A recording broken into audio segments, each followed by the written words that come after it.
नमस्कार विद्यार्थी मित्रांनो, आपण मराठी व्याकरणामधील एक महत्त्वाचा भाग आपण भाग 1 मध्ये शब्दसिद्धीचे साधित प्रकार अभ्यासलेले आहेत.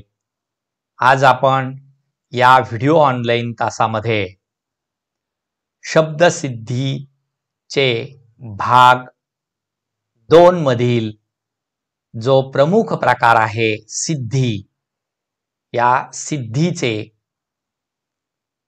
प्रकार अभ्यासणार आहोत. तर प्रथम आपण शब्दसिद्धी म्हणजे काय ही संकल्पना अगोदर या तासामध्ये आपण क्लिअर करणार आहोत. मराठी भाषेत वापरण्यात येत असलेली सर्व शब्द मूळ मराठी भाषेमधील नाहीत, हे लक्षात घ्या. आपण जे मराठी भाषेमध्ये रोजच्या व्यवहारामध्ये जे शब्द वापरतो ते सर्व शब्द आपल्या मूळ मराठीमधले नाहीत. मग ते कुठून इतर भाषेंमधून आलेले आहेत. काही शब्द मराठी भाषेत संस्कृत भाषेतून आलेले आहेत, त्यांना तत्सम शब्द असं म्हटलेलं आहे. काही प्राकृत मधून आलेले आहेत, त्यांना तद्भव म्हटलेलं आहे. इत्यादी भाषेतील शब्दांचा मोठ्या प्रमाणात समावेश आढळतो. एवढ्याच प्रमाणावर नाही तर नंतरच्या काळात मराठी भाषेचा संबंध इतर भाषांशी, कारण भारतामध्ये इतर देशातील लोक सुद्धा येऊन राहिले, राज्य करून गेले, त्यांच्या सर्व रीती रिवाज संकल्पना यांचा आपल्यावर प्रभाव पडला. तसेच त्यांच्या भाषेचा सुद्धा आपल्या भाषेवर प्रभाव पडलेला दिसतो आणि तो प्रभाव आपल्याला या शब्दसिद्धीमध्ये अभ्यासायचा आहे. काही अरबी आले, तिथून अरबी भाषेचे काही शब्द आपल्या मराठीमध्ये संमिलित झाले. काही फारसी भाषेतील आले, हिंदी भाषेतील आपली राष्ट्रभाषाच आहे तिच्यामधले सुद्धा बरेचसे शब्द आपण हिंदीमध्ये मराठी भाषेमध्ये वापरतो. कन्नडी भाषेतले काही, पोर्तुगाल, इंग्रज हे तर आपल्यावर राज्य करून गेले आणि काही शब्द इथे ठेवून गेले. अशा अनेक लोकांशी आपला संबंध आला, त्यामुळे त्या भाषेतील शब्दांचा सुद्धा मराठी भाषेत प्रवेश झाला. मराठी भाषेतील काही शब्द इतर भाषेच्या अपभ्रंशातून आलेली आहेत. काहीचं उच्चारण चुकीचं झाल्यामुळे आपल्या भाषेतच राहून गेले ते चुकीच्या पद्धतीने, असे पण काही शब्द येऊन गेलेले आहेत. आज आपल्या भाषेत जो शब्दसंग्रह आहे त्यावरून शब्दाचे खालील प्रकार पडतात आपल्या शब्दसंग्रहामध्ये. शब्द कसा तयार झाला म्हणजे सिद्ध कसा झाला, यालाच शब्दसिद्धी असे म्हणतात. आपल्या भाषेत आलेला शब्द कसा तयार झाला आणि तो म्हणजेच तो सिद्ध कसा झाला, तो कुठून आलाय, कसा तयार झालाय, हे पाहणं म्हणजेच शब्दसिद्धी. हा व्याकरणातील अगदी महत्वाचा भाग आपण अभ्यासणं गरजेचं आहे आणि म्हणून आजच्याला आपला तोच भाग, महत्वाचा भाग आज आपण अभ्यासणार आहोत, शब्दसिद्धी. शब्द कसा तयार झाला आहे म्हणजे सिद्ध कसा झाला आहे, यालाच शब्दसिद्धी असे म्हणतात. शब्दसिद्धीचे प्रकार खाली 2 प्रकार, प्रमुख प्रकार दिलेले आहेत, सिद्ध शब्द आणि साधित शब्द. तर आपण व्हिडिओ ऑनलाईन जो आपला तास झालेला आहे, मग त्या अगोदरच्या तासामध्ये भाग 1 मध्ये आपण साधित शब्द अभ्यासलेले आहेत. आता या साधित शब्दांमध्ये आपण अभ्यस्त शब्द, प्रत्यय घटित आणि उपसर्ग घटित असे 3 प्रकार अभ्यासले. आजच्या या व्हिडिओ ऑनलाईन तासामध्ये आपल्याला जो पहिला प्रकार आहे सिद्ध शब्द, हा आपण अभ्यासणार आहोत. अगोदर आपण हा साधित शब्दांमधले 3 साधित शब्द आपण अभ्यासलेले आहेत, त्याचे प्रकार. उदाहरणार्थ आपण ते 3 प्रकार अगोदरच आपण चर्चिले की उपसर्ग घटित, प्रत्यय घटित आणि अभ्यस्त. त्याच्यामध्ये अभ्यस्तामध्ये पूर्णाभ्यस्त, अंशाभ्यस्त, अनुकरण वाचन असे त्याचे उपप्रकार आहेत. हे सर्व आपण याच्या अगोदरचा जो व्हिडिओ ऑनलाईन तास आहे त्यामध्ये अभ्यासलेला आहे. त्याच्यामध्ये आपल्याला निश्चित तो प्रकार पूर्ण अभ्यासायला मिळेल. आजच्या या तासामध्ये आपण सिद्ध शब्द या प्रकारामधील सर्व शब्द कुठून कसे आले, कसे तयार झाले हे आज आपण अभ्यासणार आहोत. आणि माझी मराठी भाषा कशी समृद्ध होत होत गेली, तिच्यामधून कुठून कुठून, तर आपल्याला हे 4 प्रकार अभ्यासायचे जे आपल्याला समोर दिसत आहेत. पहिला प्रकार आहे तत्सम शब्द. तत्सम शब्द पहिला प्रकार आहे. या तत्सम शब्दाचा आपण व्याख्या अभ्यासू. जे संस्कृत शब्द मराठी भाषेत जसेच्या तसे काहीही बदल न होता आले आहेत त्यांना तत्सम शब्द असे म्हणतात. संस्कृत भाषेला मराठीची जननी असं म्हणतात. म्हणजेच मराठीचा जन्मच तिच्यामधून झालेला आहे. मग जन्म होताना तिची काही अनुवंशिकता म्हणजे शब्दसंग्रह आपल्या भाषेला विरासत म्हणून मिळालेला आहे, एक मालमत्ता म्हणून मिळालेला आहे, तिचा हक्क म्हणून मिळालेला आहे. म्हणून काही शब्द मराठी भाषेत जसे संस्कृतमध्ये होते जसेच्या तसे काही बदल न होता तसेच मराठीमध्ये आले, त्या शब्दांना तत्सम शब्द असे म्हणतात. हे लक्षात ठेवायचं. जे शब्द संस्कृत मधून काही बदल न होता मराठी भाषेत आले त्यांना तत्सम शब्द असे म्हणतात. दुसरा प्रकार आहे खाली तद्भव शब्द. कुठले? तद्भव शब्द. जे शब्द संस्कृत मधून मराठीमध्ये येताना त्यांच्या मूळ रूपात काही बदल होतो, थोडासा, काही म्हणजे काही प्रमाणामध्ये बदल होतो, त्या शब्दांना तद्भव शब्द असे म्हणतात. पहिले जशास तसे आले त्यांना तत्सम म्हणतात. थोडासा बदल करून आले त्यांना तद्भव शब्द असे म्हणतात. आणि तिसरा पुढचा प्रकार आहे देशी किंवा देशीच शब्द. महाराष्ट्रातील मूळ रहिवाशांच्या बोली भाषेतील, मराठी भाषेमध्ये अनेक बोली भाषा बोलल्या जातात. जशी आपण खूप ऐकलेले असतील, कोकणी असेल, मालवणी असेल, वऱ्हाडी असेल, खानदेशी असेल, अहिराणी असेल, त्यानंतर बंजारा असेल, त्यानंतर अशा अनेक झाडी बोली आहे, वारली आहे, कातकरी आहे, अशा अनेक बोली भाषा बोलल्या जातात. मराठी भाषेच्या ह्या उपप्रकार आहेत, बोली आहेत. ह्या बोलीमधून काही शब्द मराठी भाषेचा संग्रह वाढवायला कारणीभूत ठरलेले आहेत. म्हणजे वेगवेगळ्या भागामध्ये बोलणारे त्याच अर्थाचे दुसरे शब्द कसे वापरले जातात, ते जे येतात त्याला देशी किंवा देशज शब्द असं म्हटलं जातं. आणि शेवटचा जो चौथा प्रकार आहे त्यामधला, सिद्ध शब्दामधला परभाषीय शब्द, की संस्कृत व्यतिरिक्त इतर भाषांमधून जे शब्द आलेले आहेत मराठीमध्ये त्यांना आपण परभाषीय शब्द असं म्हणतात. आता या 4ही प्रकारांचा आपण विस्तृत आणि सर्वांच्या लक्षात राहील असा अभ्यास करणार आहोत. पहिला आहे तत्सम शब्द, जे जशास तसे मराठीमधून संस्कृतमधून मराठी भाषेत आले, काही बदल न होता त्यांना तत्सम शब्द असं म्हणतात.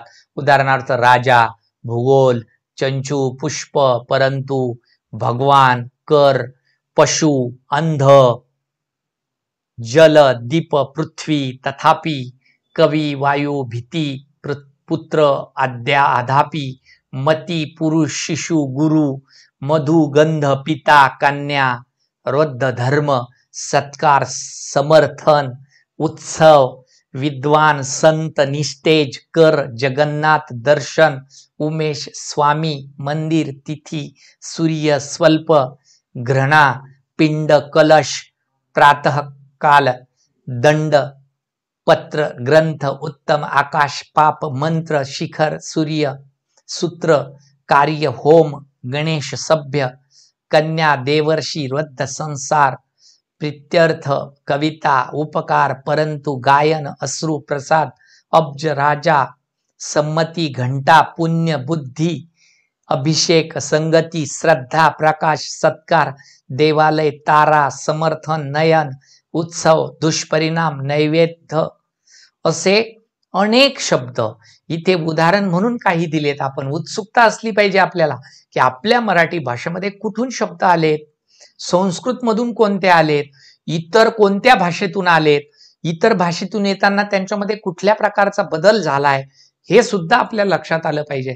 म्हणून हा पहिला प्रकार आपण तत्सम शब्दात अभ्यासला. आता आपल्याला दुसरा प्रकार अभ्यासायचा आहे, तद्भव. म्हणजे मराठीमध्ये येताना संस्कृत मधूनच येणाऱ्या काही शब्दांच्या मूळ रूपामध्ये थोडासा बदल होऊन, काहीसा बदल होऊन ते मराठी भाषेत आले, त्यांना तद्भव शब्द असे म्हणतात. उदाहरणार्थ मग घर, पाय, भाऊ. आता भ्राता होतं तर भाऊ आलेला आहे. निवास होतं तर घर, सासू, सासरा, गाव, दूध, क्षीरचं दूध झालं, घास, कोळा, ओळ, काम, घाम, घडा, फूल, आसू, धूर, जुना, चाक, आग, धूळ, दिवा, पान, वीज, चांबडे, तहान, अंजली, चोच, तण, माकड, अडाणी, उद्योग, शेत, पाणी, पेटी, विनंती, ओंजळ, आंधळा, काय, धूर, पंख, ताक, कान, गाय इत्यादी असे काही शब्द थोडासा काही बदल होऊन मराठी भाषेमध्ये आलेले आहे. त्यानंतर पुढचा प्रकार आहे देशी किंवा देशच शब्द. महाराष्ट्रातील मूळ रहिवाशांच्या बोलीभाषेतील वापरल्या जाणाऱ्या शब्दांना देशी शब्द असे म्हणतात. मूळ रहिवासी जे आहेत त्यावेळेस महाराष्ट्रात राहणारे, सुरुवातीला जेव्हा मराठी भाषेचा भारतामध्ये महाराष्ट्रामध्ये बोलायला सुरुवात केली तेव्हा इथले मूळ जे आहेत त्यांचे काही देशी किंवा देशज शब्द, उदाहरणार्थ झाड, दगड, धोंडा, घोडा, डोळा, डोके, हाड, पोट, गुडघा, बोका, रेडा, बाजरी, वांगे, लुगडे, झोप, खुळा, चिमणी, ढेकून, कंबर, पीठ, डोळा, मुलगा, लाजरा, वेढा, गार, लाकूड, ओटी, वेडा, अबोला, लूट, अंघोळ, उडी, शेतकरी, आजार, रोग, ओढा, चोर, वारकरी, मळकट, धड, ओटा, डोंगर हे मूळ जे महाराष्ट्रामध्ये राहत होते, मराठी भाषा बोलत होते, ज्यावेळेस त्यांचे हे मूळ शब्द आहेत. म्हणून यांना देशी किंवा देशज शब्द म्हणतात. त्यानंतर काही परभाषीय शब्द म्हणजे संस्कृत व्यतिरिक्त इतर भाषांमधून सुद्धा मराठीत आलेल्या शब्दांना परभाषीय शब्द असं म्हणतात. तर परभाषीय अशा तुर्कस्तान, तुर्कांनी आपल्या भारतावर राज्य केलं काही भागांमध्ये. त्यांच्या बोलण्यामधून काही शब्द मराठीमध्ये राहून गेले. महाराष्ट्राच्या काही भागामध्ये तुर्क्यांची सत्ता होती. उदाहरणार्थ कलगी, बंदूक, कजाक हे शब्द तुर्की भाषेतून आलेले आहेत आपल्या मराठी भाषेत. त्यानंतर इंग्रजीमधून कोणते आले? डॉक्टर, कोर्ट, पेन, कारण पेनाऐवजी आपण लेखन म्हणतो,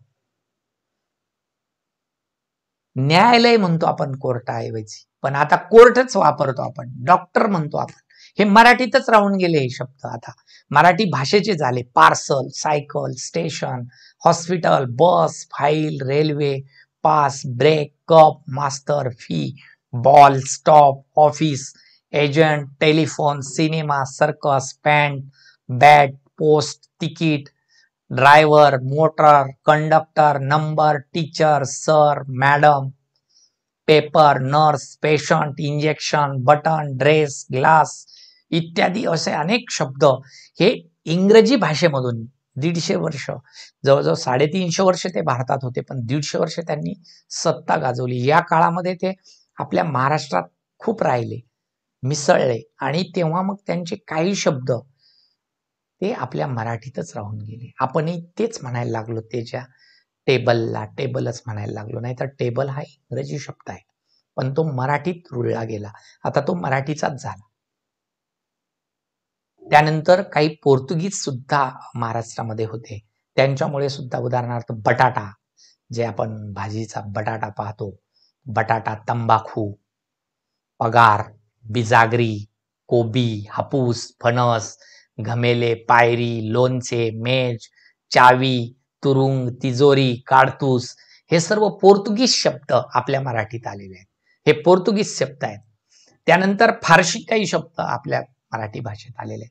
उदाहरणार्थ रवाना, सामान, खाना, हकीकत, अत्तर, अब्रू, पेशवा, पोशाख, सौदागर, कामगार, गुन्हेगार, फडणवीस, बाम, लेझिम, शाही, गरीब, खानेसुमारी, हजार, शाहीर, मोहर, सरकार, महिना, हप्ता हे शब्द सुद्धा हे फारशी भाषेतून आपल्या मराठी भाषेमध्ये आलेले आहेत. ही एक उत्सुकता असली पाहिजे आपल्याला की माझ्या मराठी भाषेमध्ये कुठल्या कुठल्या भाषेतून कोणते कोणते शब्द आलेले आहेत. अरबी भाषेमधून सुद्धा खूप शब्द आलेत, कारण बऱ्याचशा अरबांनी आपल्या भारतावर राज्य हुकूमत गाजवली, अनेक वेळा आक्रमणं केली आणि ते काही काळ इथे येऊन राहिले. मग त्यांच्या काळामध्ये त्यांच्या बोलीभाषेतील काही शब्द, त्यांच्या अरबी भाषेतील काही शब्द आपल्या मराठीचे होऊन गेले. ते शब्द सुद्धा आपण पाहणार आहोत. अर्ज, जो आपण अर्ज करतो, अर्ज म्हणजे विनंती. अर्ज हा शब्द इनाम, हुकूम, मेहनत, जाहीर, मंजूर, शाहीर, साहेब, मालक, मोहताज, नक्कल, जवाब, उर्फ, पैज, मजबूत, शहर, नजर, खर्च, मनोरा, वाद, मदत, बदल हे सुद्धा अरबी भाषेतून आपल्या मराठी भाषेत आलेले शब्द आहेत. कानडी भाषेतून सुद्धा खूप शब्द आपल्या मराठी भाषेत आलेले आहेत. उदाहरणार्थ हंडा, मांडे, अक्का, गाजर, भाकरी, अन्ना, पिशवी, खोली, बांगडी, लवंग, अडकित्ता, चाकरी, पापड, खलबत्ता, किल्ली, तूप, चिंधी, गुढी, विळी, आई, रजई, तंदूर, चिंच, खोबरे, कणिक, चिमटा, नथ, तांब्या, उडीद, पाट, गाल, काका, टाळू, गादी, खिडकी, गच्ची, बांबू, ताई, गुंडी, कांबळे हे सर्व शब्द कानडी भाषेमधून आपल्या मराठी भाषेत आलेले आहेत.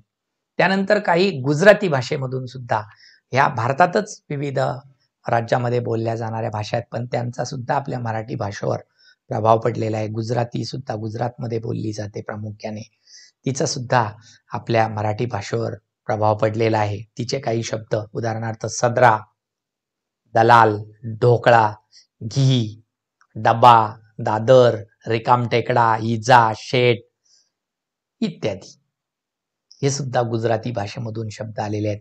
त्यानंतर आपली जी राष्ट्रभाषा हिंदी आहे, या हिंदी भाषेमधून सुद्धा बरेचसे शब्द आपल्या मराठी भाषेमध्ये आलेले आहेत. उदाहरणार्थ बच्चा, बात, भाई, दिल, दाम, करोड, बेटा, मिलाप, तपास, और, नानी, मजू, मंजूर, इमली हे शब्द. त्यानंतर तेलुगू भाषेमधून सुद्धा आपल्या भाषेमध्ये काही शब्द आलेले आहेत. उदाहरणार्थ ताळा, तेलुगू म्हणजे तामिळनाडूमध्ये बोलली जाणारी ताळा, अनरसा, किडूक मिडूक आंध्रामध्ये बोलली जाते, शिकेकाई, बंडी, डबी. त्यानंतर तामिळनाडूमध्ये, तेलुगू म्हणजे आंध्रामध्ये आणि तामिळनाडूमध्ये बोलली जाणारी उदाहरणार्थ चिल्ली, पिल्ली, सारं, मठ्ठा, सिद्ध व साधित शब्द. सिद्ध शब्द भाषेत जे शब्द मुळात धातू असतात त्यांना सिद्ध शब्द असं म्हणतात. सिद्ध शब्द कशाला म्हणायचे? ये, जा, खा, पी, पस, उठ, कर, गा इत्यादी सिद्ध शब्दांचे 3 प्रकार आपण अभ्यासलेले आहेत, तत्सम, तद्भव आणि देशी. तर अशा पद्धतीने आपण आज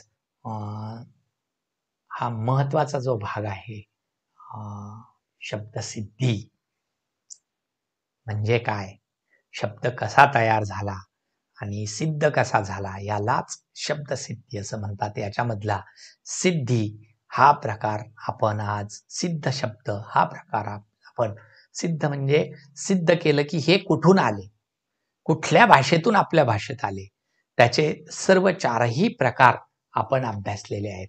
तत्सम शब्द, तद्भव शब्द, देशी किंवा देशी शब्द आणि परभाषीय शब्द असे 4ही प्रकार आपण जर एवढा अभ्यास केला तर आपल्याला निश्चितच मराठी भाषेची आवड आणि माझी मराठी भाषा कशी श्रेष्ठ आहे, कशी सर्वांना सामावून घेणारी आहे आणि कशी सर्वांना प्रिय आहे हे सर्वांच्या लक्षात येईल तेव्हाच, जेव्हा आपण हा पूर्ण व्हिडिओ पाहिला.